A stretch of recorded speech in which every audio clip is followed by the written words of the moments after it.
All right. Good evening, everybody, and welcome to After Hours for CSEUFLEX.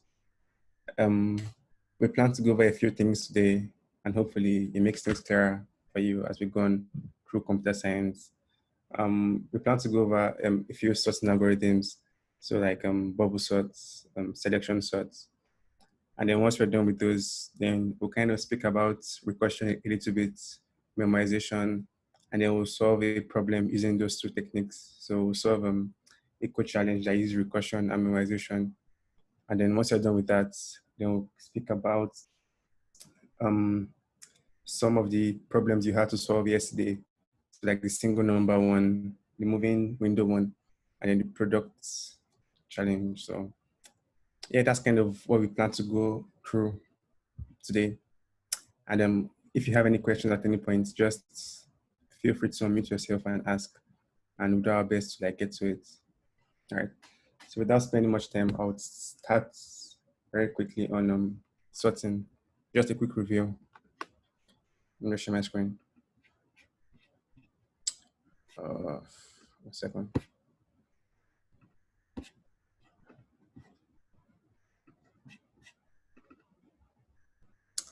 Okay. So sorting, we know we have two primary types of sorting. We have iterative sorting techniques, and we have recursive sorting techniques. So iterative sorting uses while loops or loops generally, and recursive uses recursion, as the name implies. So under iterative, there are three, or well, we'll be covering two anyway. We have bubble sorts and we have selection sorts. Now for these algorithms, the way they work majorly is in their names. So let's start with selection sorts. So they're just very helpful websites that Tom uses sometimes, which are good on it. It really helps you see how they work, like step by step. So now let's look at selection sorts and let's see what happens slowly. So sorts and go. I'll just let this play out and then I'll talk about it a little bit.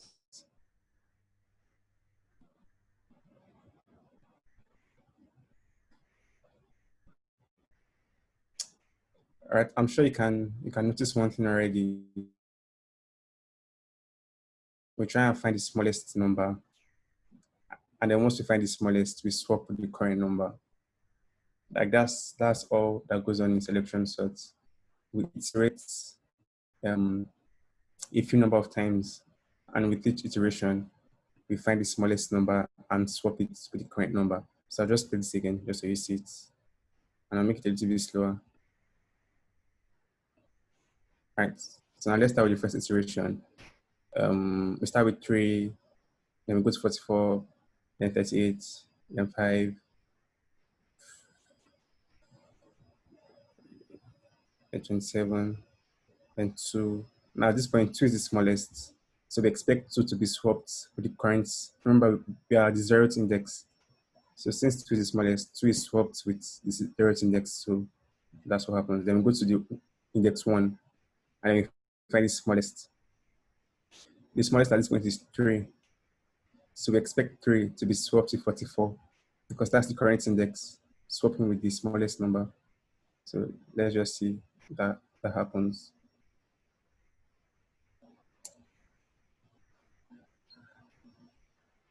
Okay.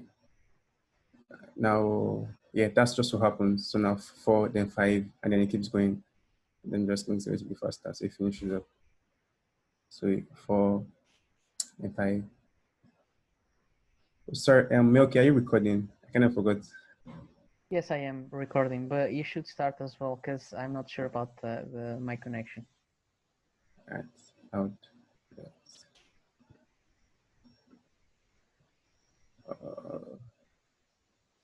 Okay, so yeah, that's all that goes on in selection sorts. So now let's see how that translates to code. I just have it pre-written here, so let's just walk through it. So of course, the obvious thing is that we are going to loop through every element in the array. So we start from the 0th index up to the last index, which is the length of the array minus 1. That's the obvious thing. And then we know we are keeping track of two things. We are keeping track of the current index and the smallest number, or the smallest index. So that's two things, because those are the two things we want to swap: the current index and the smallest index. So by default, the current index, of course, is I. That's what we use to iterate. At the smallest index, at this point, the only thing we've seen is the correct index. So we just set to that as the default. So now once we have that, so now we want to find the smallest index. So we have to loop through from where we are to the end. So currently we're at I. So we loop from I plus 1, which is the next number, up to the end. And then if the smallest index, the current smallest index we have, if it's more than the j, then we update the smallest index. Because smallest index to be the smallest number in the rest of the array. So it means whenever we find something smaller, we update this smallest index variable. So we know for sure that once we go through this loop, this smallest index will definitely contain the smallest number in the rest of the array. And then once we have that, all we do is to swap. So in Python, this is like a very easy way of swapping. We just do, if you want to swap, I'll show you an example. If you want to swap A and B in Python, all we do is A, comma B equals B, comma A, and that swaps A and B. So that's exactly what we do here. We want to swap smallest index and I. So we just do array smallest index, comma, array I.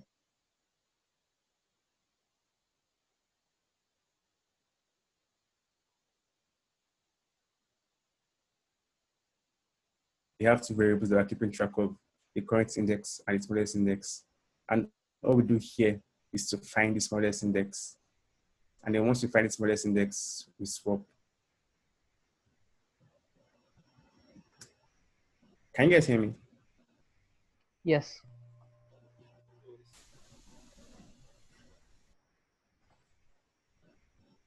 Can you hear me? Yes, yes, we can hear you. Yeah. I can hear you, but you are freeze.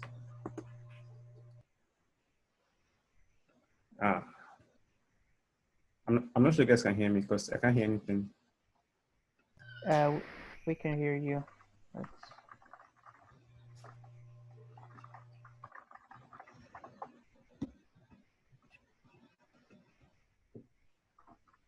Oh, well, okay. If you can hear me, I'll just assume you can hear me. Because for some reason I can't hear anything. So I'll just go on and hopefully you can hear me. Hopefully. So that's kind of selection sorts. Okay, you can hear me. All right, thank you. Yeah, so that's selection sorts. We swap. Now let's go to the next one, bubble sorts. Now let's look at what happens in bubble sorts. Once again, I'll play this at like a slower speed.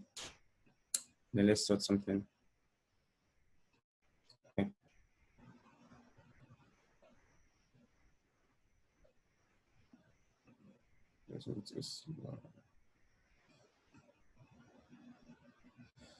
So now if you see what happens, you see 47 is gradually moving to the end of the array. It was at the beginning initially, and now it's moving to the end. And eventually 50 moves to the end. So we can see what happens is that the bigger element seems to keep moving to the right. So now 46 is bigger, 46 keeps moving, 47, 48. So that's kind of what bubble sort is about. Whenever we see a bigger number, we kind of move it to the right. And eventually it means all the bigger numbers will bubble up to the right. And that leaves the smaller numbers in front. So that's how we sort with bubble sorts. So I'll just let this play out so you can see what's happening.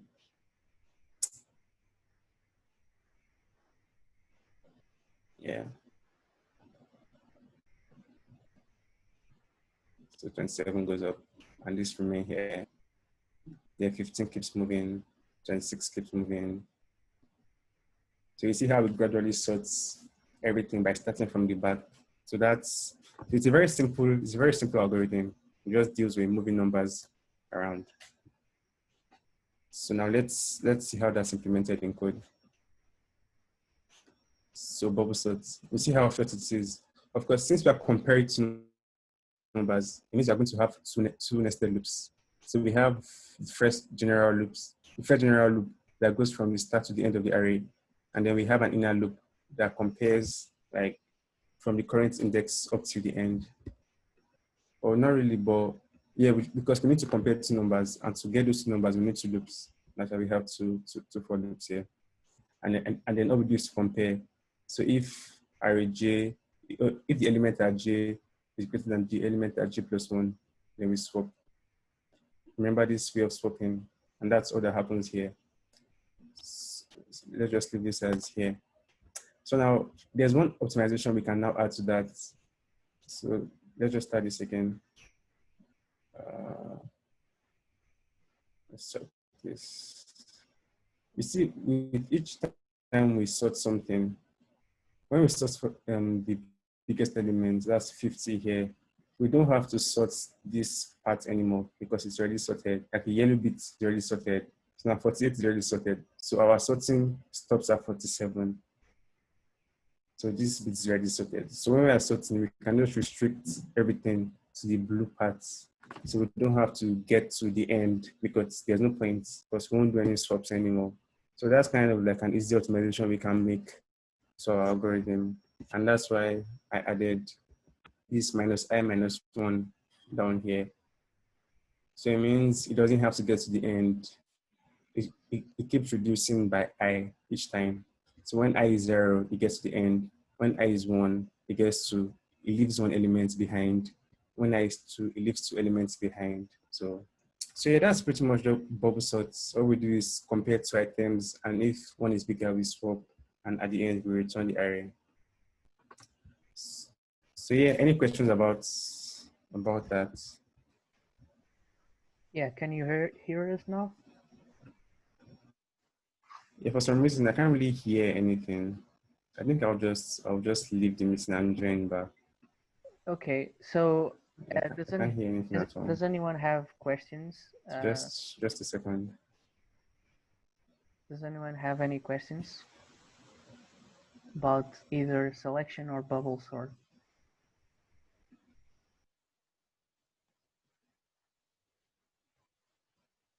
So bubble sort examines two numbers, each Yes. a set of two numbers until the end. Not until the end. If the end is 50, it will not go to the end. Every time it will go to the nearest end. So we have 50, and then we have 49, 48, Exactly. until it finishes these iterations. Yes. I see. Can you hear me? Yes, we can. Can you hear us? Yeah, we can. Yeah, I can hear you now. I'm not sure what happened.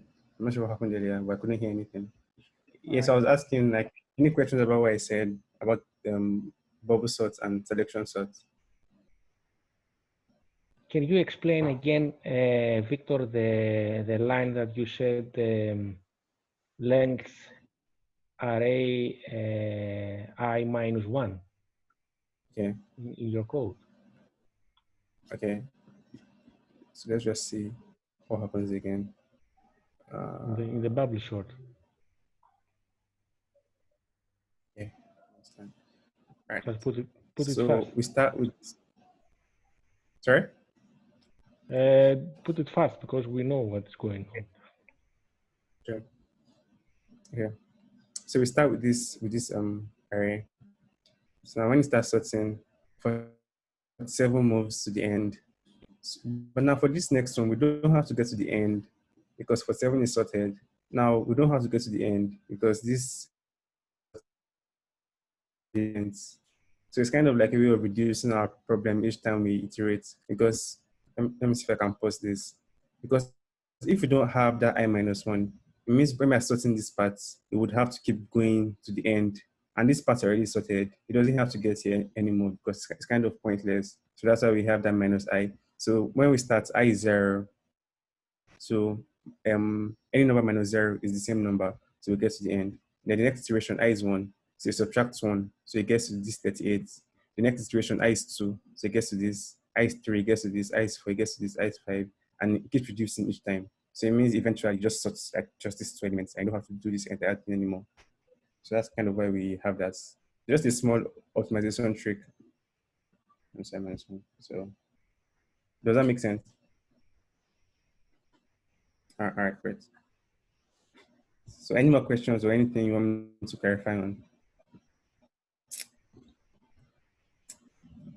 Okay, so if there are no questions, then Melky will kind of speak about recursion a little bit and memoization, and then we'll solve like a problem on those two things. So Melky, are you available? Yes, All right. yes. All right. So let me share my screen and get started. So just to start, I just first I want to say that if I break at any point, just let me know somehow, because I don't know if my internet is stable enough. All right. And then the second point is if you have any initial questions right now about recursion, let's hear them first, so I can try to explain, because well, it's a broad topic. So let's go for questions right now. So what don't you understand about recursion? Yeah, go ahead.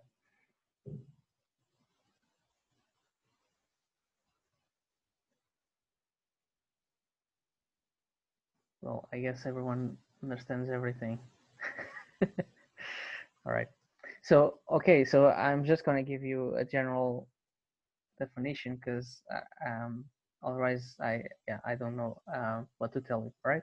So, yeah, recursion. The most basic definition would be like any function that calls itself is using recursion. So I have an example right here with the Fibonacci sequence, and it's a recursive solution because it's calling the same exact function within itself. Okay, so that's the basic definition of recursion. Then how does it work, right? The way recursion works is much like a kind of while or for loop. Okay, so anytime that the function calls itself, it will create a new call in the call stack. So what does that mean, right? So imagine I called, I have it right here, right? I called the Fibonacci with the 5 here, right? And this call right now is gonna make a bunch of other calls to get me my result. Okay, so here's the code right now, right? N less or equal to 1, return n, right? Else do two more calls, right? And those calls come in with n minus 1 and n minus 2, right? So this call right here will kind of spawn two more calls, where one is the 4 and one comes in with 3. Okay, all good so far? So this happens, right? And then again, like same thing is going to happen each time, like unless we get into the exit here where it's not calling the function anymore, we keep getting more calls and more calls. So this 4 right now will call the 3 and the 2, right? And that's, yeah, I'm just trying to make this like a 3 or something. But yeah. Okay, can you hear me? Yes, I can. Go ahead. Okay, have a question. It was hurting my head when I was thinking about it while trying to solve the eating cookies quest problem. I mean, obviously I got it to work, but I couldn't figure out how. Like, so on line 23, for example, Yeah. are those two calls happening at the same time? Each one happens separately, and when both of them come back with a result, this call that I made will end, right? So it works like in any other place you call a function, right? So if you, so if you call, I don't know, add, right? And you want to add two numbers, 4, 5, and then you do it again, and then it's 1, 5 or something. Both of these calls will run, and when the response comes back, you get the result there, right? But you get one by one, right? You get one by one. In this case, only after both of these calls are finished is that this returns, okay? Okay, that makes sense. Yeah, all right. So yeah, I guess you get the point. I hope so. Every number other than other than 1 or below will make more calls, and it will make calls up until it reaches the 1. So yeah, this is getting crowded. It doesn't allow me to explain very well, but I just wanted to give you the concept so I can show you this here. All right. So imagine the calls as a tree, right? And I guess you could call it a binary tree, but let's not go into that. So the first call calls 2 others, right? And the other call calls 2 others, etc. Okay. And let me see if I can draw here. I hope you can see this, right? You see the black line, right? That's the order of execution. So it goes like this, right? And then this one will resolve, and then it comes back up, and this one will resolve, comes back up, right? So it does exactly like the line is showing there, all right? From this side, like this, okay? And it comes back up to our original call, and then our original call ends, and we get the result. That's how recursion works, all right? Any questions about how recursion works? Didn't mean to do that, but okay. Let's go here. So everyone's go ahead. Sorry. Yes, but if you let's say that you call Fibonacci, let's say that in line 11 you say Fibonacci and n is 5. Yes. If n is 5, then line 12 is not correct because 5 is more than 1. Exactly. So it calls this instead, right? It calls this. So let me show you, because this is recursion is always something that it's a bit hard to grasp right from the start. Let me do a call here and try to show you how many calls it makes with the number 5, right? So let me go into the point. All right. So you see this, right? I call it with the number 5, right? It runs the code, so it goes to the if statement. And it goes to the else, of course, because 5 is more than 1. So it creates 2 other calls with the 4 and the 3, right? And then you get them here, all right? Now, only one of these will run right now, and it will call 2 others, okay? And it will run 2 and the 1.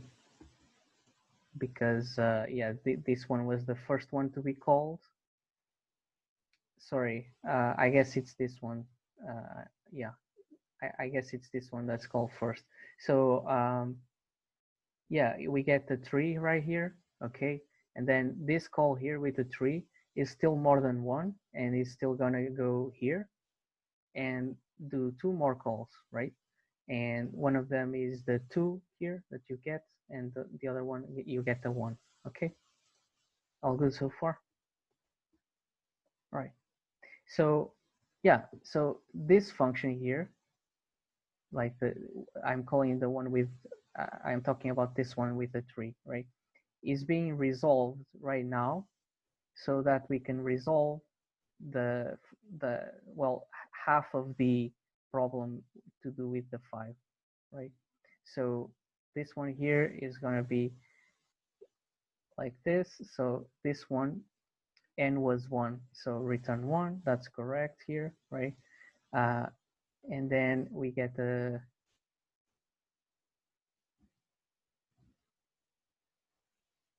okay, that one returns, and then this one also returns. And then we come back up,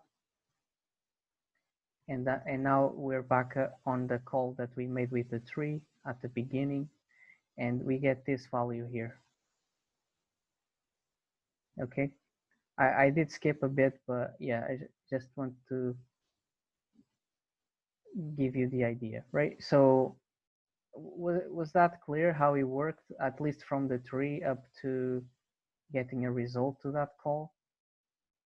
Yes, yes, it's clear. All right. So yeah, after this is pretty much the same, but for the other side. So it's gonna do like a bunch of calls to solve the 4 there. Okay. And yeah, same thing for the number 5. It's gonna solve all of them. Okay. So yeah, I guess might not still be too clear. This is quite interesting, but yeah, if you think like recursion being a loop, right? It doesn't work too well when you have 2 calls and you think that this goes back up, right? And but this one also goes back up. So I wanted to give you the concept that there's actually some sort of a stack, like there's a record of all the open calls that were made, and only when the ones that reach here, like the last ones that reach this condition right here, return, is that it starts being resolved from the bottom up,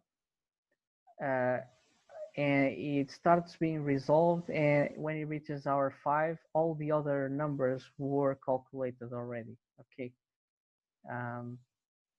that's the goal here. But yeah,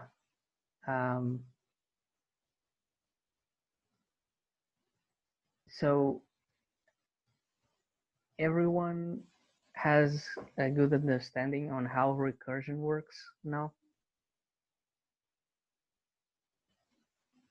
at least on the code. If you see code, you know where it goes and what's it supposed to do. All right. So when to use it? Sometimes that might be the problem, right? And that's also something that is not always clear, but sometimes you can see from the description of a project, or you can see, like when you're trying to do an iterative solution, you're repeating code, or you're repeating the same task over and over in the code. So for the Fibonacci example, the task that's being repeated is you need to sum up the last 2 numbers in the sequence to get the new number, right? And it's always the same thing that happens. Like, to get this number, you need the 2 previous numbers, okay? So if you do it iteratively, you need to keep track of a lot of numbers, right? Whereas if you do it like this, the call stack will keep track, like I showed you here in the website, right? This you don't see. That's your computer taking care of the code, like running the code. There's a call stack that holds all this in memory, and yeah, basically holds all the arguments that you sent in and all the results that were resolved so far, okay, for you. So yeah, the moment you know where to use recursion is when you're either repeating tasks or the problem consists in some kind of repetition of code. All right. I don't know if that made too much sense, but do you have any questions about this? No, that was well explained, Melky. I was getting confused. It wasn't the recursion that was confusing me. It was more the Fibonacci. But job well done, explained. Thank you. All right. Yeah. Yeah, that's good. So this is just an example, of course. We're going to now try to do the eating cookies together. All right. And the goal is to, yeah, look at the example and try to replicate by thinking about the eating cookies problem. So let me just copy paste the description. Let me see if I can find it right here. The description of the problem. All right. So it's gonna get a bit crowded. All right. So yeah, we don't need to read all of this, but basically the problem is as such, right? You get a total number of cookies, and there's a cookie monster that can only eat 1, 2, or 3 at a time, right? Meaning that there's 3 different ways that he can eat cookies. Okay, that's the key. There's 3 different ways: 1, 2, and 3. Okay, well, if you think a little bit more about this, right? If you have a total number of cookies, and the monster eats some of them, the total should decrease, right? Doesn't make sense. Otherwise, we have infinite cookies. Okay, so that's also a point I wanted to make with recursion, is that because they're very like some kind of loop, like the best example is actually like a for loop. If you think about it, the for loop, the way it works is it makes progress each time it finishes a loop, right? And it makes progress by changing the index, right? Each time you loop over something, it moves on to the next thing in the array, and if that finishes, moves on to the next thing. So it makes progress like that, right? And with recursion, it's no different. You need to make progress to solve the problem, right?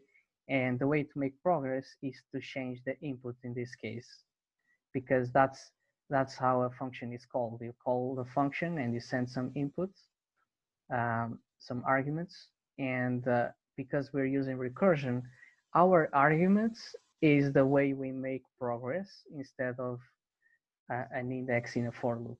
Okay. So did that concept make any sense for you? So yeah, that's the goal here. So if the monster eats cookies, we get less cookies on the next call. Okay. All right. So let's do the basic conditions, right? Because recursion is not only calling the function itself. You need to have an exit out of the loop, right? Otherwise the loop is infinite. Okay, so the exit out of the loop is conditions in this case. Again, I'm gonna use the for loop very many times, all right? So for loop is very similar. So there's a condition right here that is not immediately apparent, but you do know that if you're looping some array and you're using a range, it goes from 0 to the length of the array, right? That's your condition right there, because the maximum is the length, and then it stops looping, right? And to make conditions in a recursive solution, you need to make statements, if statements, right? Because otherwise, it's going to loop forever. You need to decide where does it exit, okay? So what do you think? Let's get some questions or suggestions on how to start this this challenge here. What are the conditions in which our monster stops eating cookies? Let's get some participation. There are no cookies left. Sorry, you said There are no cookies left. there are no cookies left. Of course, makes sense, right? So if our number of cookies, actually, I'm gonna rename these to cookies. Maybe it makes more sense.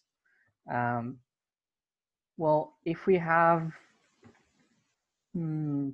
less or equal to 0 cookies, right?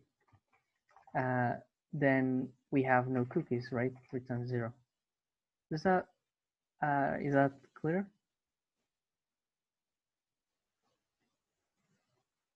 Okay, so what other conditions can you think about here?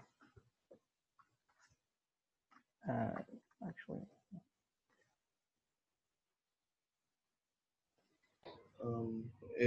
If there is one cookie, he only has one way to eat it. So round one.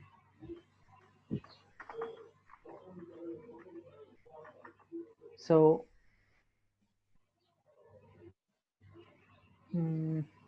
yeah, so if there's just one cookie, it can only eat one, right?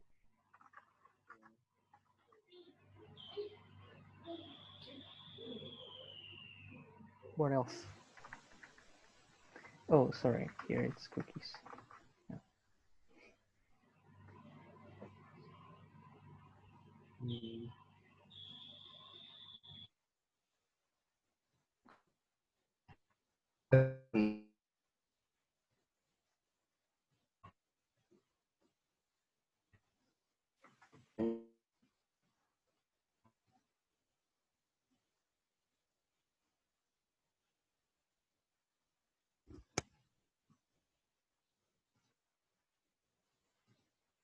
Can you hear me?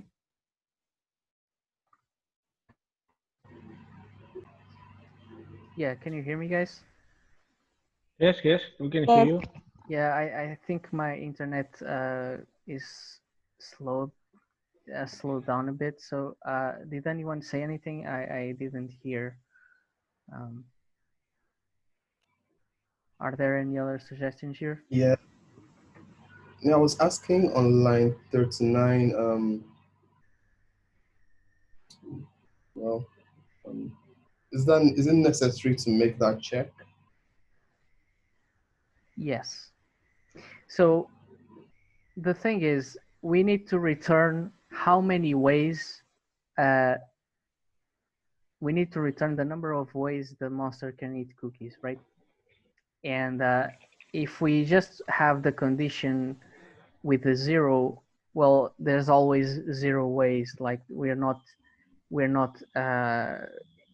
progressing, if that makes sense. So there's no value that can be added, or there's no counter. Okay. I have a question. In line 39 still, is 0 included? In line 39, is 0 included? Yes, let me. Yes. Yeah, because I was asking, is that supposed to be less than or equal to, or strictly equal to? Yeah, I actually I'm not sure, but we'll test. We can test, but yeah, I actually I have the well, I do have the code here, and it was passing the tests like this, so I'm also confused in this case, but we'll get to the answer of that soon, I guess. So okay, so we get the point that there's an exit when there's no cookies, and there's also an exit when there's only one cookie. All right. So, so I guess now the question Don't we is, need another for 2 and 3?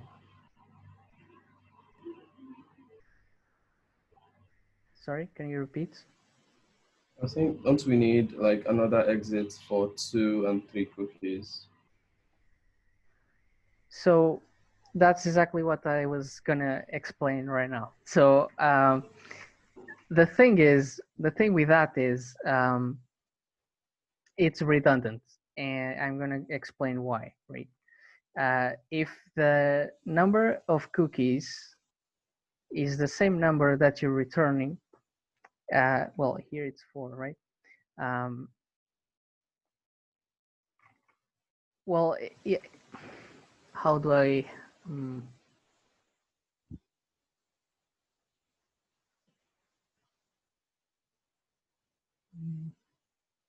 Okay, I just realized the whole thing. All right, so I just understood why I had the sign there. All right, so what this means is if there's at least one cookie, or well, if our cookie number is 0, then return 1. Okay, because the reason is the monster is gonna eat all the cookies. All right, and is only done that when the number of cookies is 0. So this counts. Okay. And the thing with these is that they don't matter because eventually our cookie number will be 0 or 1. If we keep calling more calls, we'll get there. But they're kind of redundant. That's what I mean, right? Because, for example, if it's 2, right? If it's 2, it means that there's 2 ways. Like you can eat 1 twice or 2 at a time, right? But this will be the same as doing 2 calls and returning 1 on both calls, right? Because there's 2 ways. But yeah, we'll get there. Okay, but of course, initially you could do this. It's fine, but it won't be needed, as you'll see later. All right. So, yeah. Finally, what do we have to do afterwards? Like, what's the next step? The final step here. We need to return what? So let's take a look at the Fibonacci here.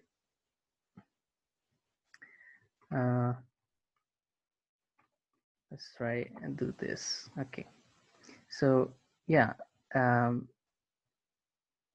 Any ideas? This is where the recursion comes in, right?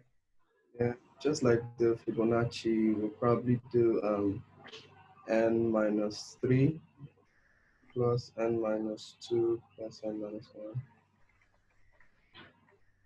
Okay, so so it can eat 3 cookies, it can eat 2 cookies, right? And it can eat 1 cookie. So there's 3 different ways to eat the cookies, all right? Is that clear to everyone? So the way this works now, right? It's if I call this, let me just see if that works. So if I call, let's see, play here. 13 ways to eat to eat. All right. Yeah, 13 ways to eat 5 cookies. So how did it work like that? What did it do? Like, how did it count up to 13? That's what I mean, right?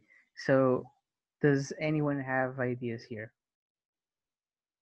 So I'm calling eating cookies with the number 5. There's 5, okay? And the result was there's 13 ways to eat them. So does anyone want to have a try at it, or do I just go?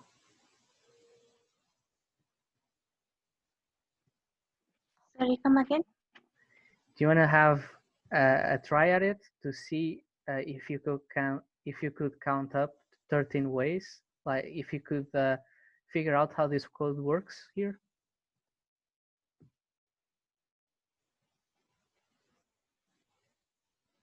Like what I mean is all this function right here, eating cookies of 5 cookies, okay, returns 13, okay, after resolving all of these. Sure, you can try. All right. So probably you can do somewhere comments. Then you can start with the first case. So yeah, I have some. Sorry, I have some trouble hearing you. Can you repeat? I'm just saying, like, do somewhere comments. Then you just start with the first one. Then, according to the README, there were like 4 times, like you could eat the 3 ones. So I could have gone with the first case where I eat like 111 cookies 3 times, and then for like 30, as in for the number of cookies. So there are 5 cookies. So it either eat 111, and then we'll also come again and eat. Now, okay, so we have 5 cookies. So probably call the cookies cookie 1, cookie 2, cookie 3, cookie 4, cookie 5. So the first instance, you can eat cookie 1, cookie 2, cookie 3. Then you can also eat. Or what do you mean? Yes, you're right. So exactly. So these cookies here, like it's gonna come in as 5, right? And it's gonna. Oh, you mentioned the function. Sorry. Yes, the function here. Yes.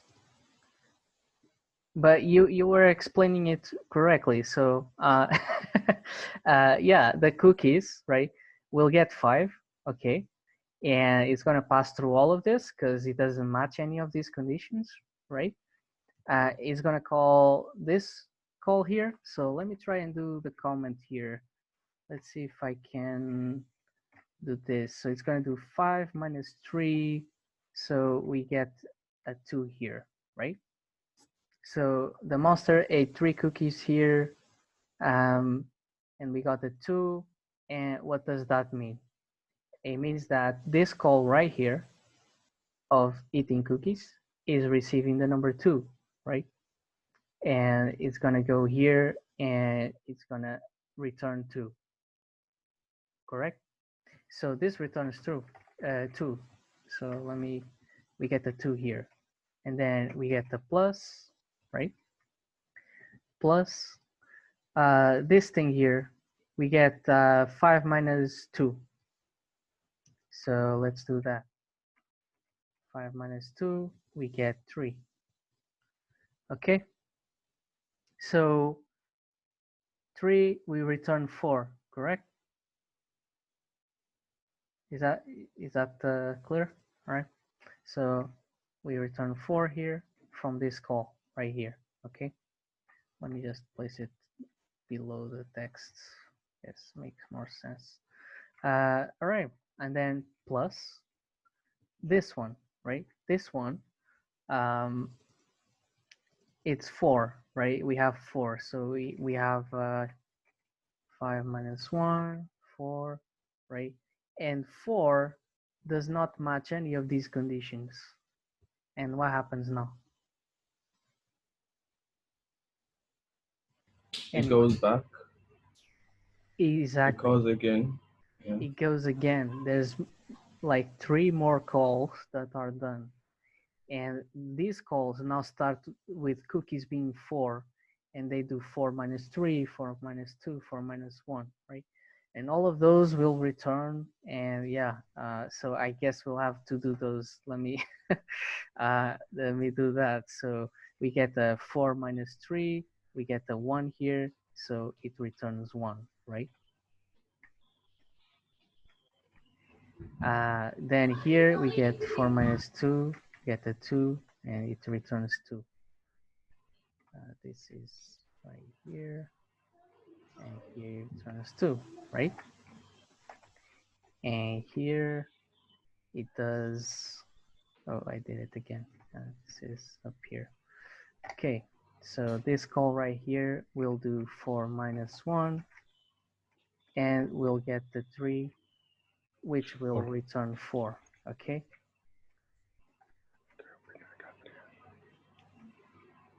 So yeah, we get 1 plus 2 plus 4, that's 7, right? So this call right here resolved to 7, okay? Did that make sense?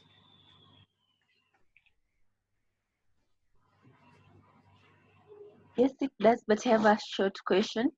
Yeah. How do you like, so you know how JavaScript usually do 3 dots to like spread over an array? Do you have something like that for Python? Because I've seen you've placed like 2 underscores before 7, so that's why I've said it to us. Yeah, you said something about underscores. Yeah, Yeah. I'm sorry, but I didn't hear too much. Can you repeat? I was just wondering if the underscores were like, so you remember how JavaScript usually spread over like an array or an object, usually put the 3 dots. So I was just wondering if those underscores were like you spreading over or something. No. There's no underscores here unless you're talking about this, but this is No, you just place it before 7 right now when you are no, saying it doesn't that. matter. Yeah. This doesn't. Yeah, Oh, okay. yeah. Never mind that. It's nothing there. Yeah. Sorry, the 7, where it comes from? Yeah. So that's what. Yeah. So so we called 5, right? We called eating cookies 5, right? So cookies comes in as 5, and when we reach this call right here, we get 5 minus 1 equals to 4, right? But there's nothing here. There's no exit for the number 4, right? So what does that mean? It means that we need to find out the combinations again, right? Because we don't know how many there are for number 4. So we call 3 more calls for that number, and those are here below, right? So 4 minus 3, and then 4 minus 2, 4 minus 1, right? And we get the results 1, 2, and 3, right? And those do have values. So 1 is 1, 2 is 2, 3 is 4. Okay, so all of those added up is the return, correct? So we're adding up all of those ways, and all of this has returned this number right here, which is 7. Okay, but this was just a call with the 4, right? And now we have the initial calls. Now we have the initial calls with the number 5 that were done in the past, right? So now we have 2 plus 4 plus 7, which it's 13, right? So our code is correct, and it's counting. Can you go back? So where's which 2 and which 4? I thought it. This is the one with the 4. So the third call, this call right here.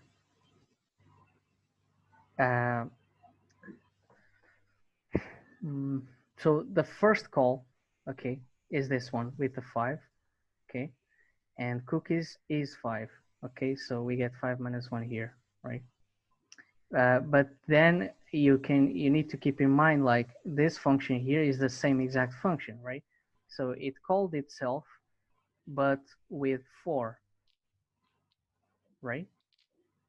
So if it called itself with 4, that's 3 more calls right there, because it's the same exact function, right? It's going to go here again. So it's going to do it with the 4. Okay? Okay, so we still have those, the first 2 values are not discarded. We're still going to add them to the return value. Yes, all of this, like all of Okay. these first calls, they're waiting for this one to resolve, and then when the value Oh, comes back, it's waiting for this one to resolve, and then when the value comes back, it's waiting for this one to resolve, and then they're all added up because we're adding here, and that's the because return. I was thinking that when the last one, eating cookies minus one, I was thinking that when that function called the second time, it resets the first two. So Not apparently it in doesn't this work like that. case. Not in this case. I do understand that return stops the function, okay, but it doesn't do Yeah, so unless all the values have been a evaluated, result. okay. Yeah, Yeah, okay. so it's the same thing like if you did return array index 0, right? If you do this, what actually happens is your computer goes to this variable right here. It checks which one is the index 0, and it returns that value instead, right? It doesn't return like it. If you print this, it's not going to return array 0. It returns what's actually there, right? So it evaluates before going there, okay. um, and same thing with anything else, like with functions, of course it's doing much more operations because it's doing what you want, so it's doing whatever is in here, okay. So yeah, all of this only actually actually stops the function when all of these all of these came back with some result, okay. So and it waits however much time it needs to wait, all right. So there could be a million nested things. There's probably not enough memory on your computer for a million stack calls, but at least 1,000 you can. So yeah, is everyone clear on this? Because Is it passing the test? yes, but there's going to be a problem, which is, on purpose. So, okay, let me clear this. So yeah, this one is just an easy test. Let me see if I have the test here. Okay, so Python 3, test eating cookies. Okay, small. There we go. So for the small test, it works, right? For the large, it doesn't, right? And now it's complaining that I need a second argument, so I'm gonna put it here. And like, even if I call it, it's never gonna come back. Like, it's gonna take a million years to come back. And yeah, why is that? Like, why doesn't it not work? It works for the small one. Why do you think it fails? I'm not sure, but I also had the same question because I tried doing it like it was in the training kit, but also mine didn't come back. So yeah, I just want to know the answer. Yeah. So Probably makes too many calls, too many question calls. The calls that might be full or something. well, it is making too many calls, but I didn't see I didn't see an error saying that I crashed my program. This one was because I just stopped with my keyboard. Um, I stopped the terminal, but it didn't crash. It just kept running. Like, it just kept running and running forever. Why is that? Yeah, but yeah, the reason is the amount of calls made, right? There's too many, and it's just waiting. It's not waiting. It's calling and calling and calling until your memory fills up, and then it crashes. Okay, so it took a long time because I have like 16 gigabytes of RAM, so it's going to take a while for it to crash. All right, so yeah, but the goal is to optimize now, right? But I just want to make sure that everyone understands how this works. And I also wanted to delete this because it is redundant and I want to move on with this. So yeah, does everyone understand how the eating cookies problem is working? Is there any questions?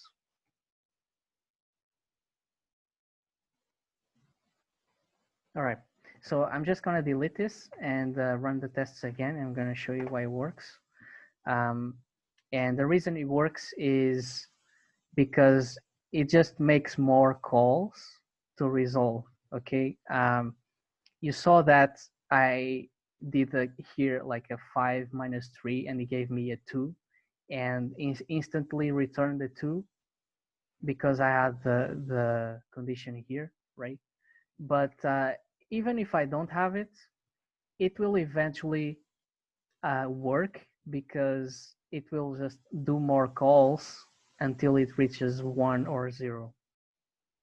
Okay, it will just keep doing calls. All right, and if it happens that the number is less than 0, just return 0, and that's what does happen because if I call eating cookies with the number 2 here,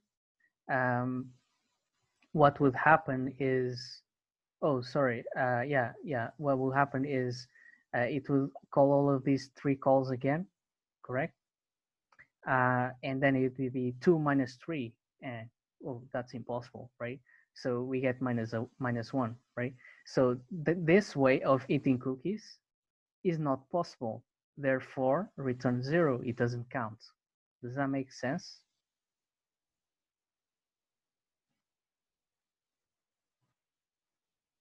So there's only 2 cookies, and you try to eat 3, but it's impossible. So it doesn't count.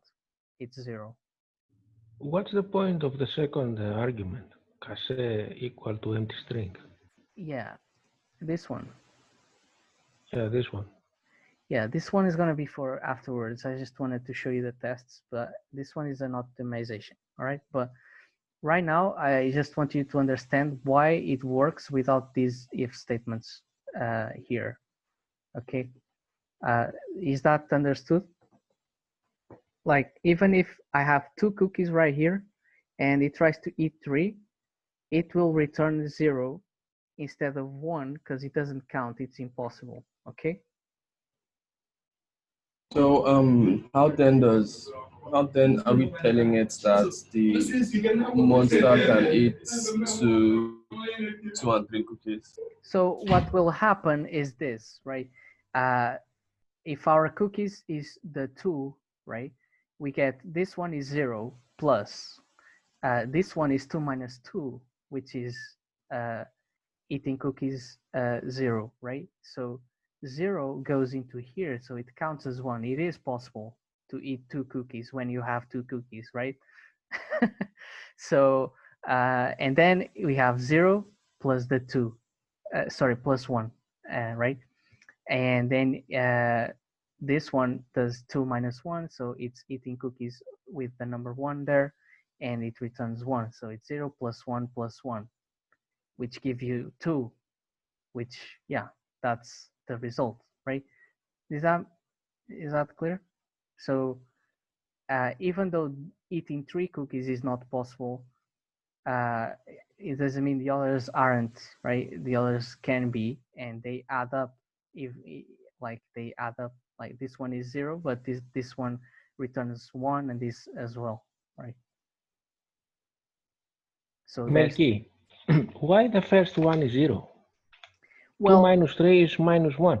Exactly. Why is it 0? Can you tell me? Like if you run this function with minus 1, cookies is minus 1. What happens from the top?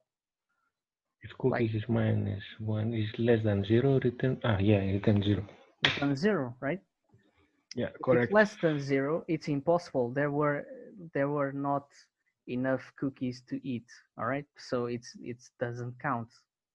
It's 0, okay? So I hope I hope everyone's clear. I am aware I'm taking too much of Victor's time because he wanted to go over some algorithms and I don't know. Feel free. So Yeah, one more question. yeah, go ahead. I was going to ask, so if the question says the Cookie Monster can also eat 4 cookies, if we added if we called the function again with cookies minus 4, would that solve it? Would Yes. that be? Yes, it would. Okay. Yes, Okay. indeed. In fact, imagine. Yeah, I'm not gonna go. I'm not gonna complicate it too much. But I'm just gonna say, like, imagine you receive the parameter telling you like number of ways or something like that, right? Or like an array that had this. Okay, like the ways you can eat cookies. You could even loop this and call the function recursively and do all of that. Like it would be easier. But yeah, you could just add the 4 here and that's it. Because if it is not possible, it won't count. It will be 0. So yeah. All right. So I'm just gonna have to speed this up now. But yeah, from this point on, I hope you understand recursion better than before. And I'm just gonna go over an optimization. And that the reason is mostly to run the test, the large tests. All right, it's about speed. All right, so currently this function is like O of 3 to the power of n, which is pretty bad.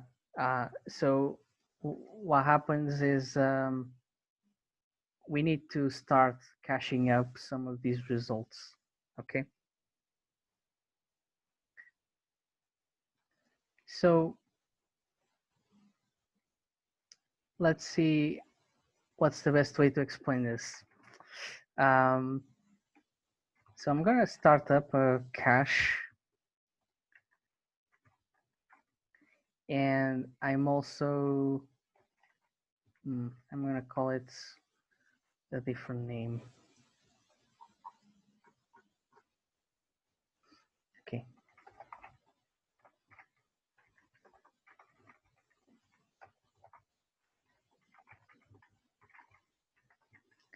And yeah, I just want to go over this concept real quick. So I'm not going to type everything. I'm just going to show you and then we can go into questions. All right.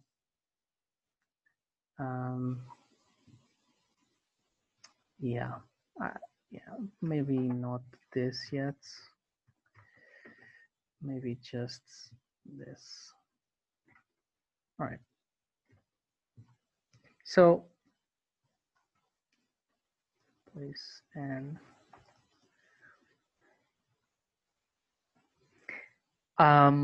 so I want to explain this as clearly as possible, right? So if you look at the tests right now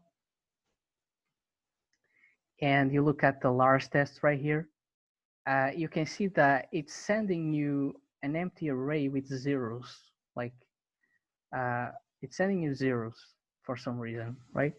And this is what I call cache, right? And the technique is called memoization, okay? And what that means is just memorizing the return of this function, okay? So for example, memoization right here, okay? It's like this. If I call eating cookies with the number 5 and I get the result 13, okay? Then we save this. And next time this function is called, this function is called with the 5 there, we just return 13. So next time is call, return cache with the 5. Okay. So questions about memoization?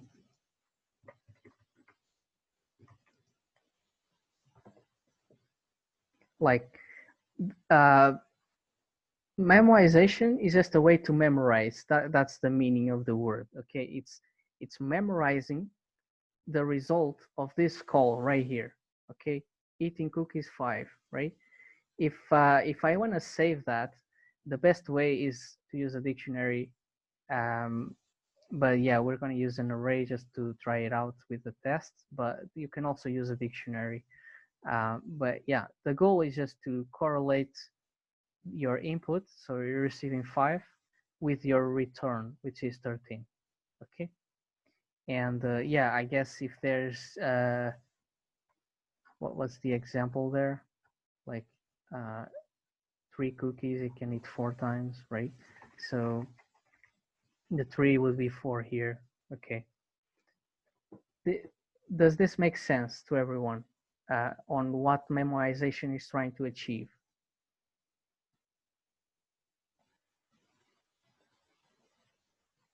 I need confirmation. All right. So you might need to repeat it one more time, please. Okay, so memoization is just a way to memorize what this function returns based on what it receives. If I'm calling eating cookies with the number 5 and it returns 13, then I memorize it, so I save it somewhere. And then next time I call this, I don't run all of these other calls, like all of these a bunch of things we just talked about, right? We just return from this variable here instead of doing all those calls, because we already know that it is 13 because we saved it before, we saw it before, and we resolved it before, right? So that's the goal. It's memory. It saves it. All right. And yeah, I just pasted here the solution because there's not enough time to write it down. So I have a question. Go ahead. Because I actually understood this differently. Like, can we try to do that memoization for a factor, as in, yeah, Memoization for factors, like let's say 3 factorial, like factorial. yeah, Yes. like let's say it was a function. Yes, No, I'm just saying, can you give us an example with that? With that, yeah. Yeah. So you'd have like a factorial function that receives a number, and it returns like this, right? Returns the factorial of it, right? And you wanna see memoization with that. So if I called factorial on the number 5, well, okay, what I mean is, like, it returns, like, let's say n, it returns n times in line 86, have n, return n times n minus 1 factorial in line 86. Yeah, n times n minus 1 factorial at the end. Yeah, so yeah, something like this, and then I think that's it. But so like, how will memo whatever work? How will it work? Yeah, so the way it works is, first I'm going to use the calculator to see how much it is. Let me see here. So 5 it's 120. 5, 4, 3, 2, 1. Okay, yeah, thank you. So 120, right? So if this happens, right, then we save it. We save it somewhere. It can be an object, it can be a dictionary, it can be an array. Okay, it doesn't matter really, unless as far as you know that these values match together, the 5 and the 120, right? The input and the output. Okay, you get this, right? And then what would probably happen is you would call factorial of 6 next time, right?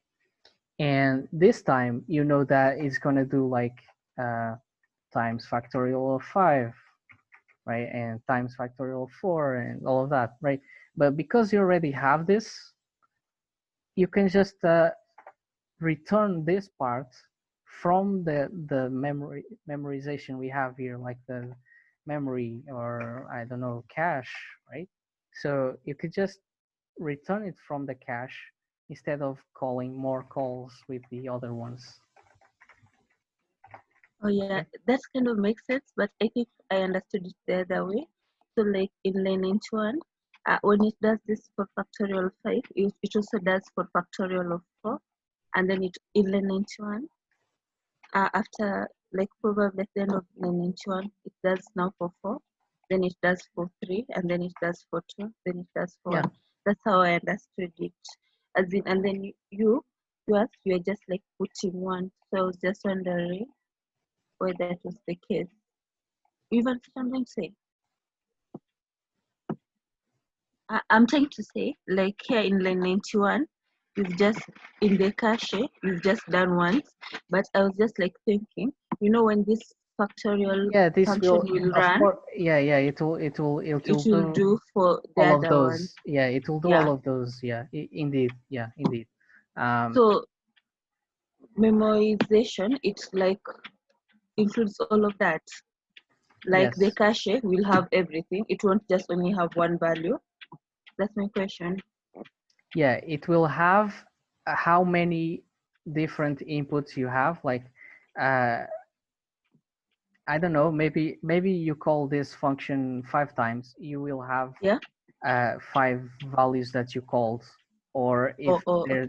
Yeah. they're the same, of course it's going to be the same, right? But if they're different values, they're going to have other values here, because the input changed, so there's a new thing to be saved, right? Yeah. Okay, so Okay, thanks. Makes sense. that's it for memoization. All right. And yeah, the way you were doing it with eating cookies is we're using an array instead of a dictionary. Okay, so basically the index for us is going to be the number of cookies. Okay, and the value that is on that index is going to be the result that we save. Okay, is that clear? So again, like we're receiving a number of cookies, and if there's nothing in the cache,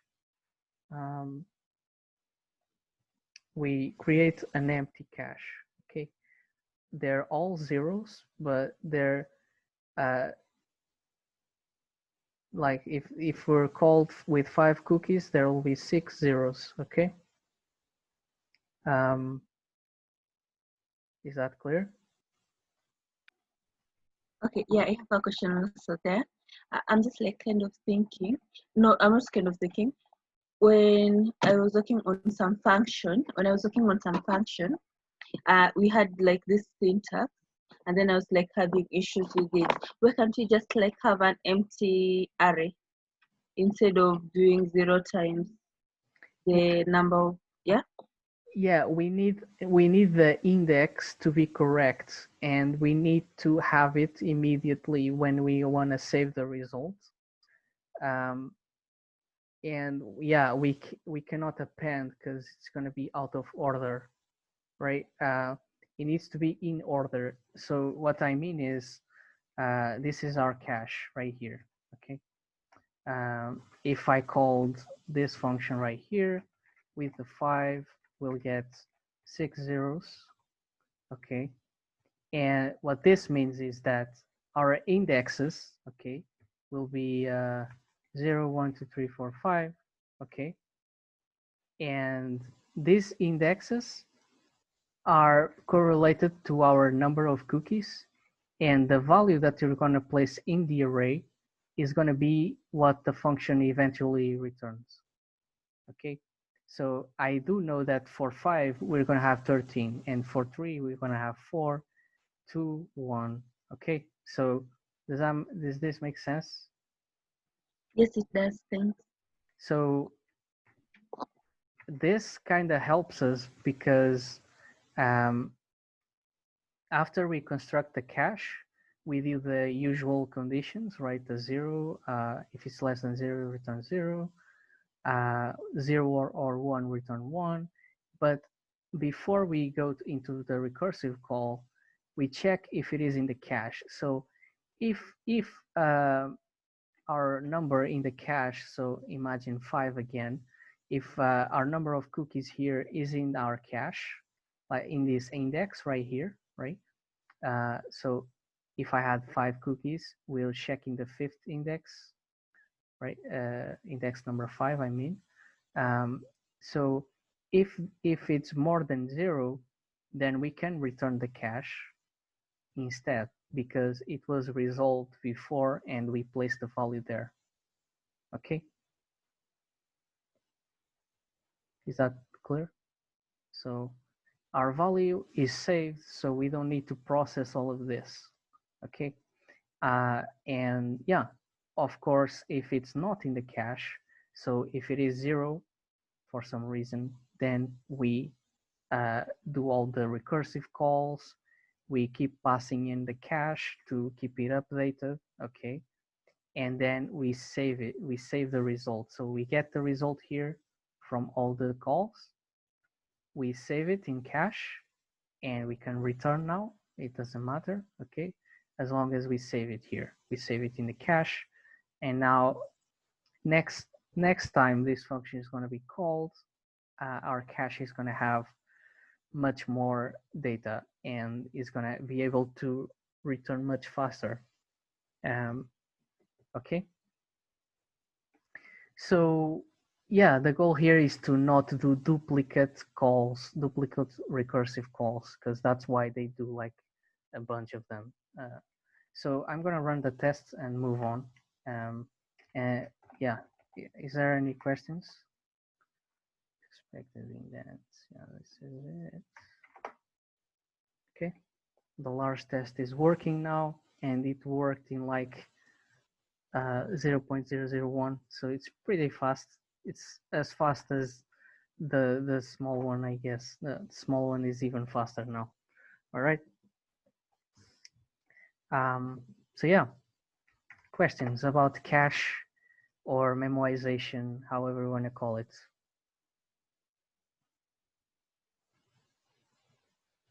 All right. I did want to go over Mergesort, but I don't think it's going to be. I remember when you are doing you'd copied some code up there. I think that you're going to explain it. Yes.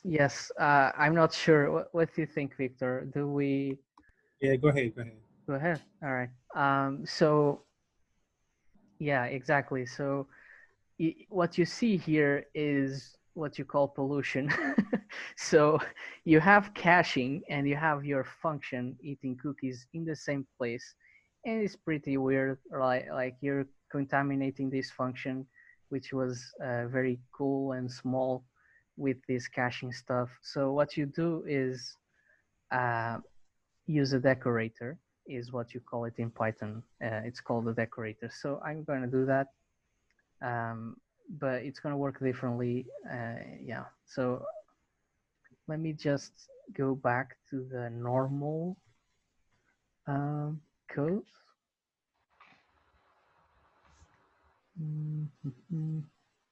Okay, this should work. Not this. Okay.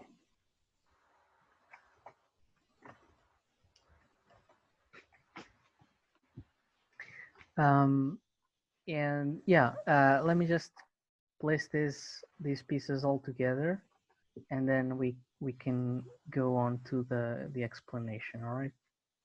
So there's something wrong here. What's going on? All right. Something to do with tabs.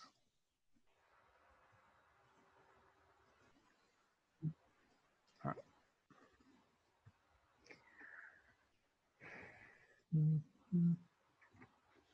So let me just see if this will work like this. Yes, okay. Yeah, so the way to decontaminate all of the function, right, and keep it clean here is using a decorator, and the decorator is this line right here, 47, okay? This is your decorator. And what this does is just call this function right here before it calls this function, okay? So what I mean is if you call eating cookies, it will not call eating cookies, it will call memoize and then eating cookies, okay? That's cool. Yeah, that's a decorator for you. So it's something that takes priority over the function call, okay? So that's it. And then the way it works, it's a bit, you could say tricky, right? So, this memoize here, that's our decorator, okay? And it's going to receive your function, this function right here. It's going to receive the function, not the return of the function. It's going to receive the function definition, like you can call it. That's your function, okay? It's the same as if it was called eating cookies right here, and you could call eating cookies here inside, okay? So I called it F, but it's a function, okay? And you start up your cache. In this case, it is a dictionary. And then here's what happens, right? When you call eating cookies, this will run. And the cookies, so you receive the n, which is the number of cookies, and you receive the cache, okay? You update the cache, okay? If our number of cookies is in the cache, return from the cache.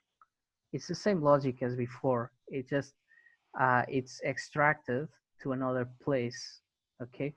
So yeah, if it is in the cache, we return it from there. Otherwise, we call the function and yeah, save the result in cache again, okay? So does it make sense? At least a bit.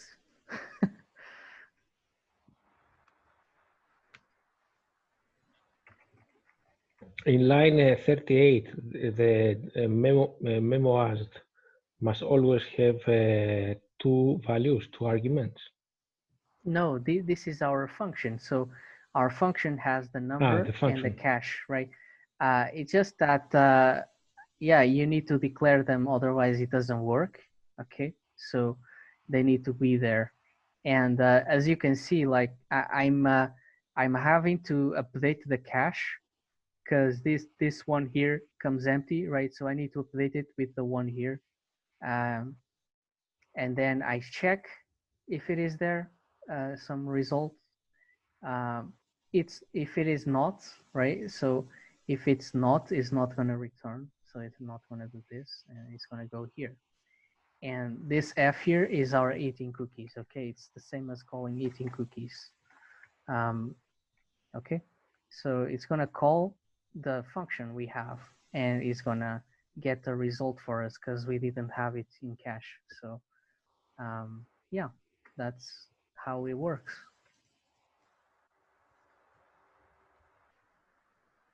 Any other questions?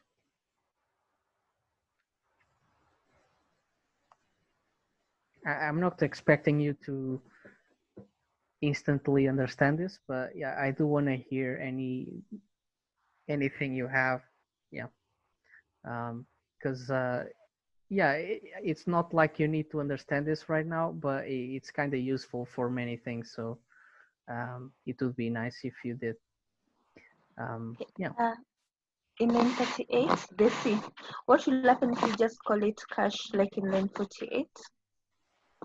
And then don't do the step in line 39?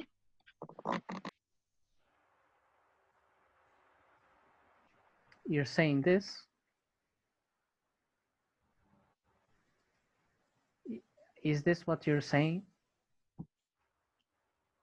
To rename Yes, it? yes. Like if what happens if we have like the same name in line 38 as the one in line Yeah. 48? Yeah, the problem is that yeah, it's not gonna work. So it's gonna it's gonna overwrite. It's not overwriting. It's like in this in the context of this function, our cache will be this variable here and not the other one. Maybe we could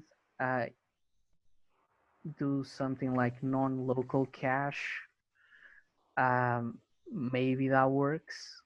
And then let's actually see if that works, because I am not actually curious now. So if I did that, let's see if the cache parameter is, yeah, it's a parameter and non-local, so it doesn't let you. So maybe if I did this, it would work. Yes. So I guess this works, but then this is pointless. Like you're not receiving the cache anymore, which is bad. You need to receive it. But yeah,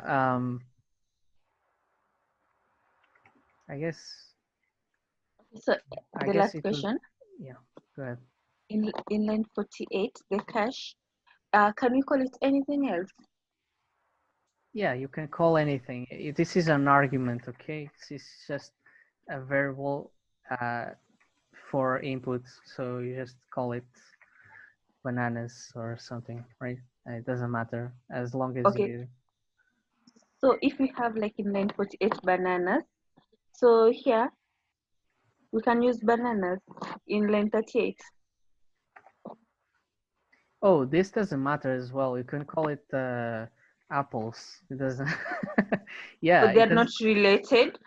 Well, technically, in concept they are, but in code, like this cache here, it just matters in here. It doesn't matter anywhere else. So you can call it whatever you want. That's why I actually called it C at the beginning. I don't have cache there, right? Okay. Okay, thank you so much. Yeah, so yeah, most of JavaScript stuff kind of applies, like your variable context and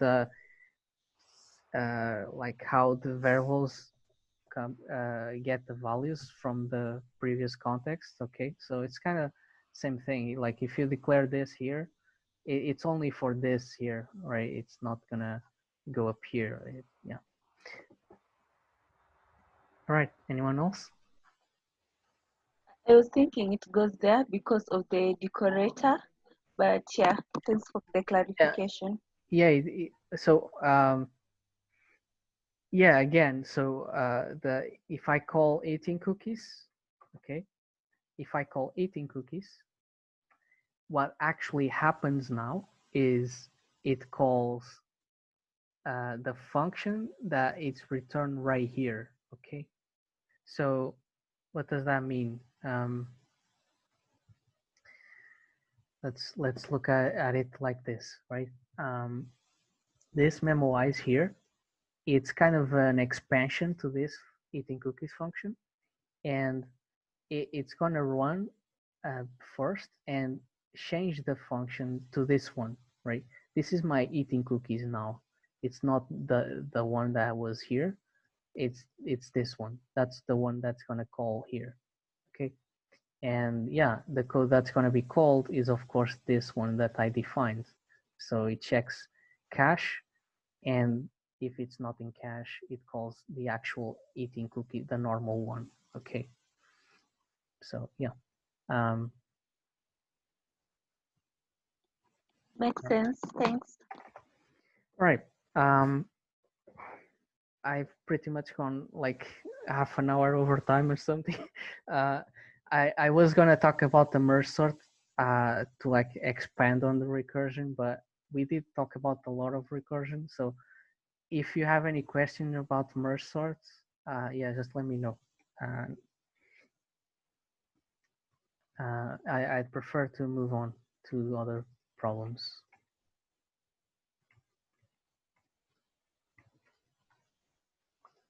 Let's move on. Let's move on. Yeah. All right. Let's move on. All right. So I'll pass on to Victor, and yeah, unfortunately, he has just a little bit of time, but we'll see. We'll see. Yeah. Go ahead. All right. Thank you, Melky. So the plan we have very little time left, about 20 minutes. So the plan for the rest of the time kind of is to go over the problems you had to solve yesterday and today, or yesterday majorly, and to kind of explore some of the possible solutions and at their complexity, both time and space. Okay, so just going to share my screen so we can start on that. All right, so this is the repo you had to use. The first problem you had here was single number, right? So let's just start with that and be very fast with this.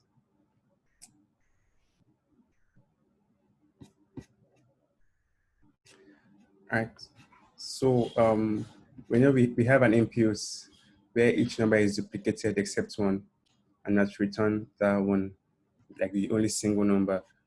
So for this example, we know we have 1 in 2 places and we have 2 in 2 places, but we have just 1 4. So the output is 4. That's kind of the problem, which is kind of a simple problem. So let's kind of explore how we can potentially solve this. A few possible solutions.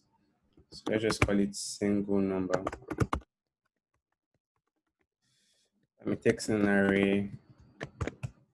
All right, I'm returning a single number. All right, let me just copy one of the examples over here. All right. So now let's assume we have this as inputs.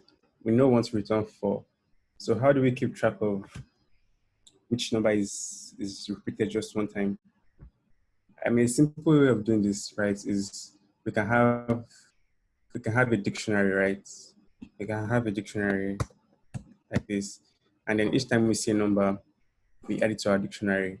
So we see 4 for the first time, we add it to our dictionary. So the key for that is 4, and the value is 1 because we've seen it just once. Then we see 1, we add it to our dictionary, the key is 1, and the value is 1 again. Now we send 2, we add it to our dictionary, the key is 2, the value is 1. Now we see 1 again, but since we already have 1 in our dictionary, what we are going to do is just increment this to 2. So we've seen 1 twice now, and the last one is 2. Since we've seen 2 before, just change this one here to 2. So now we can just check the values here, and the one that has 1 is our output, which is 4, and that's what we return. So that's kind of a very simple, simplistic way. It's not the most performant, but it's simple enough and it's good enough for like a first pass solution. So let's quickly implement that. So first, let's call it counts, for instance. It's a dictionary by default. So I want to loop through the input array. So for each number in array in R, now we're checking if the number already exists in count. All we're doing, remember, is increasing the value by 1. So if number already exists in count, right, all we're doing is doing counts number plus equals 1. So if it already exists, just increase the value by 1 because we've seen it again. But if not, else we just set it count number equals 1. So if this is the first time, we set the value to be 1. So now at this point, we've made our dictionary. So now I want to just return the key that has a value of 1 because it was repeated just once. So that's pretty easy. Thankfully in Python, we have the items. So if we do for, let's just say value in counts items. So this gives us the key. I'll let's say variable. So this variable in this case is a tuple where the first element is the key and the second element is the value. So it means, let me just get this back. So if we have this, I'll just come to something here. 1 and let's say 4 has 2. And in this case, if we do for variable in count of items, now variable will be a tuple where the first item is 1 and the second item is 2 for the first iteration. For the second iteration, to be a tuple where the first item is 3 and the second item is 2. So like a key value pair. So we can just structure that here. So we can just do key, comma, value, items. And of course, we know that if the value is equal to 1, so if it's 1, that's what we want. So then we know we just return key. Yeah, so if the value is 1, we just return key, which will be 2 in this case. So yeah, that's kind of a very simple implementation of that problem. So any questions about this?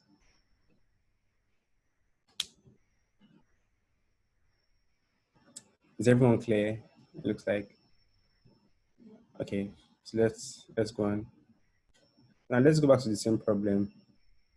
So now there's a question that says, can you implement a solution that finds the single number in one pass through the input array with big of 1 space complexity? So big of 1 space complexity, that's constant space. So it says no matter how large the input gets, it shouldn't use up much more space. So now we know our current inputs, our current implementation has this count dictionary, and eventually, as array gets bigger, what we have in count gets bigger.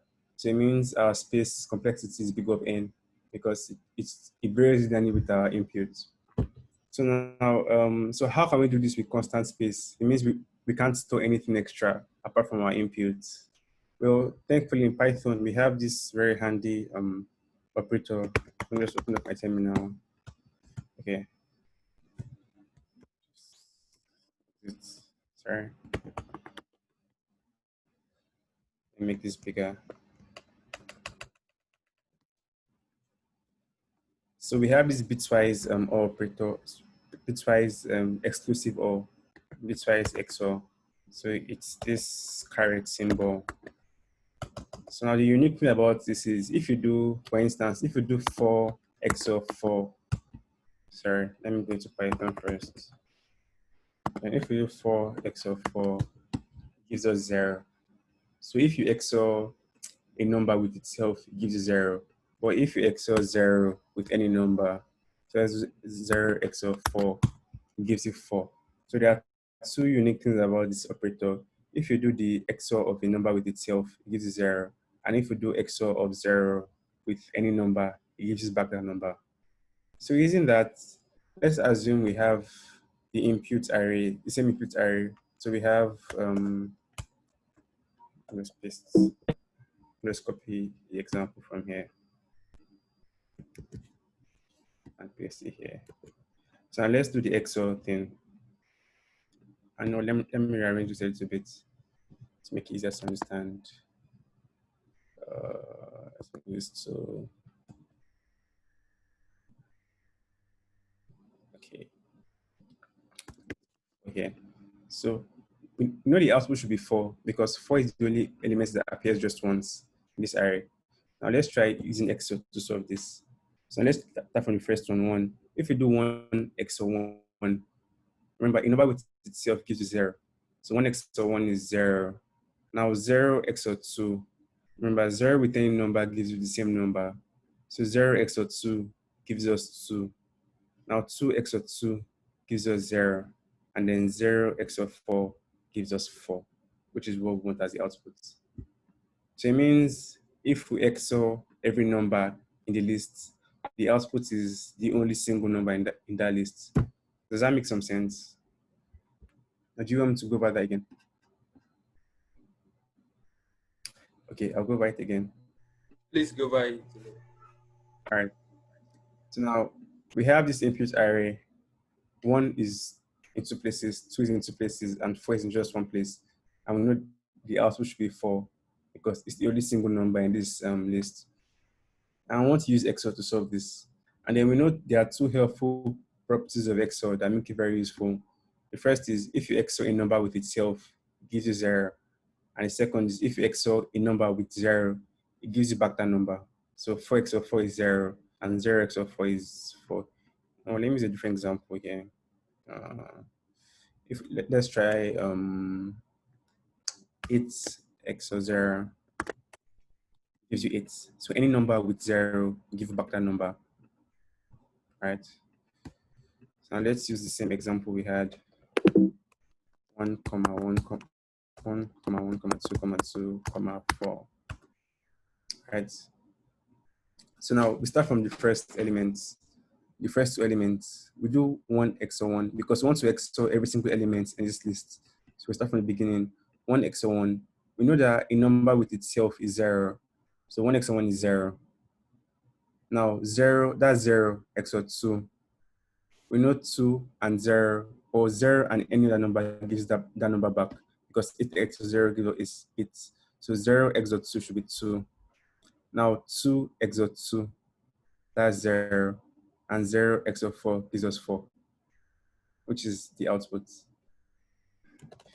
Let me use a different example. So does the array need to be sorted? No, it doesn't have to be. It can be anything. Let's try something random. Let's see 2, let's see 3, let's see 5. No, let's add extra things. Let's see 3, let's see 6, let's see 6. So now we have 2 in 2 places, 3 in 3 places, 3 in 2 places, 6 in 2 places, and 5 in just 1 place. And that should be the outputs. So now let's start. Sorry, I'm just trying to move this up a little bit.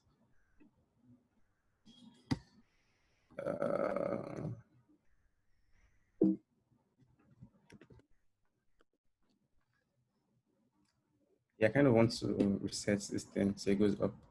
I'm opening it up.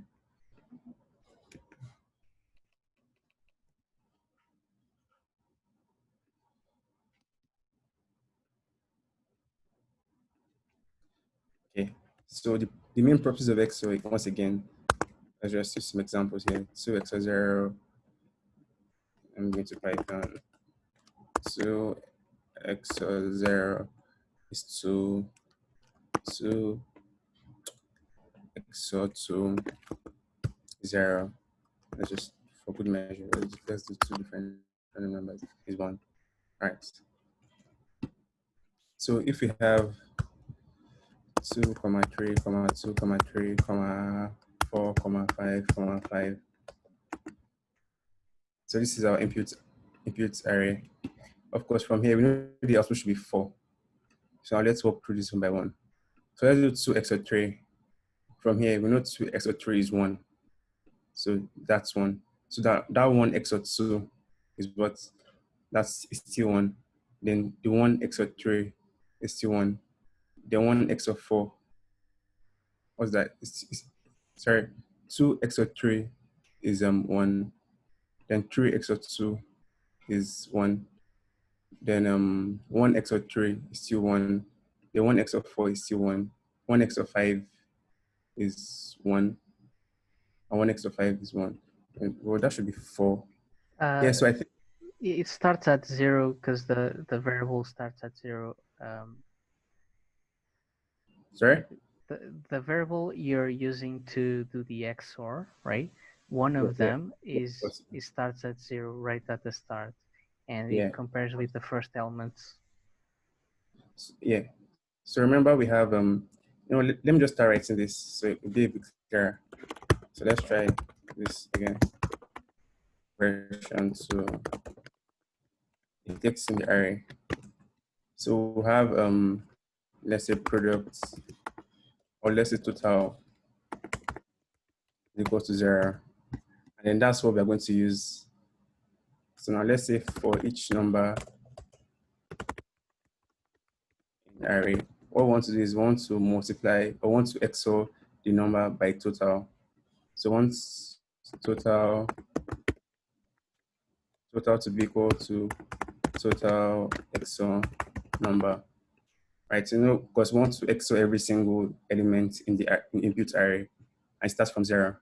So we do total equals total XOR number for the first time, and then this total gets updated, and then for the next element, we do the same thing till we get to the end of the array, and then we just return total. So let's try again with our example. I'll just copy this over. All right. So total starts from 0, right? 0 initially. So for each number in the array, total equals total XOR number. So total equals total XOR 2, right? Which gives us 2. So total becomes 2 in this case. Then we go to the next one. Yeah. Sorry. Yeah. So yeah. So 2 XOR 3. Well, eventually we're going to have 0 XOR 2 XOR 3 XOR 2 XOR 3 XOR 4 XOR 5 XOR 5. And then when we do this, the output is going to be 4, which is what we want. So let's try this with our example.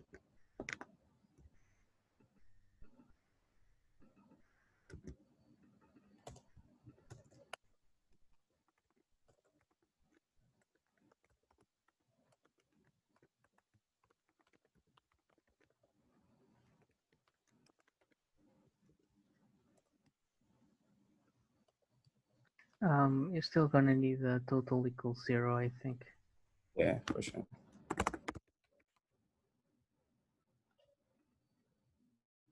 And of course, we can shorten this a little bit to this, just the same thing.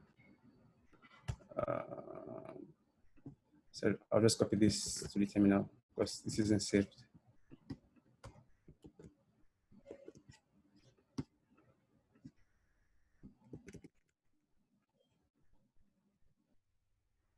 Oh.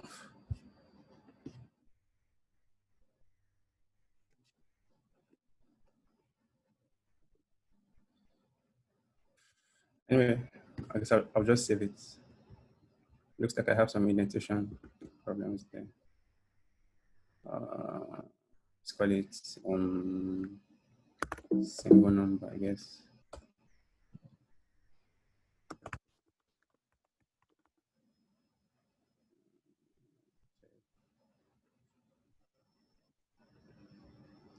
Let's comment out this.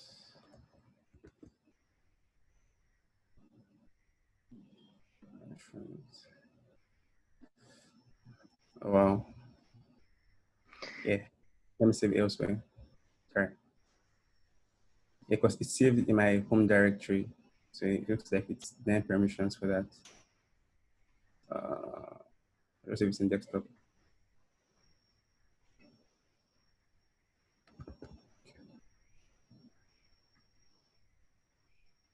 Oh.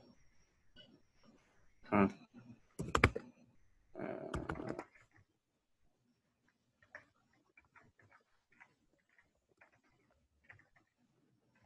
Yeah. Anyway, so I had to run manually for some reason. It wasn't accepting the play button here. So anyway, so you see when I run Python with the file, and for these inputs, we know we have 2 twice, we have 3 twice, we have 5 twice. The only thing that we have once here is 4. And hence, when we XOR everything here, the only thing that comes out is 4 because everything else becomes 0. And 0 XOR 4 gives us 4. So that's why 4 gets returned here. Small question. Where is this caret sign on the keyboard? I can't find it. My keyboard is it's on top of 6. Oh, okay, okay. I see it now. So does that make sense, or do you understand that? Yeah, it makes sense. So we see with this, no matter how large no matter how large our input array is, the value of total doesn't depend on the array. It's like the value of total is constant. So that's what is meant by constant space complexity. Because remember with our former implementation here, with single number, we had counts. And as the array grows, the number of elements in counts grows. So it's a space complexity of linear. So that's like big of n space complexity. So this is like big of It's n. like the time complexity improved as well. Is that correct? Well, remember, like time complexity is not always an accurate judge of how fast your algorithm is. So in these two cases, they actually have the same time complexity. But then in this one, you see there are two for loops. But since they're not nested, so it doesn't really matter. So it's big of n.